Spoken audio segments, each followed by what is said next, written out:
Десетина пожари во последните 15 дена се случија во Малешевско-Пијанечкиот регион, што е сериозно предупредување од огнот во новата сезона на пожари. За жал на територијата на општина Делчево, оваа недела беа забележани, тоест регистрирани 3 пожари, од кои што едниот во атарот, така наречен Даштица, помеѓу селото Вирче и Стари Стеник, едниот на прелодот во меѓу Нов и Стеник и Тработивиште и последниот кој што беше синоќа беше на планината Средна, тоест во местноста на селото Разлоси, кој што офати територија од трите општини, тоест од Делчево, Берово и Пекчево, пожар кој што можеше да навистина да нанесе сериозни материјални штети. Само вчера во Беровска гореше на 5 места. Првиот е 2 камена Сувилаки, после имаме на Широк дол село Атар на село Владимирово, Трската општина Перово и са имаме повторно тука на отворено Костенарица Сувилаки и 2 пожари на објекти на куќа во Берово и на угостителски објект Ловен дом Берово. Само што почна да се затоплува, првите прилики ги користат да се запали, да се под изговор демек да се чисти, а уствари се предизвикуваат пожари. Ова предупредување ги мобилизира сите уште од сега, од македонски шуми велат. Меѓутоа, она кое што нас не загрижува е тоа што веднаш малото покачување на температурите веќе имаме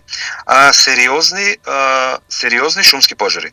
Како што напоменавте во текот на вчерашниот ден, ТПП Берово со нашите вработени веќе имаше реакција на 3 шумски пожари кои што беа од сериозен карактер. На дел од нив се уште се работи.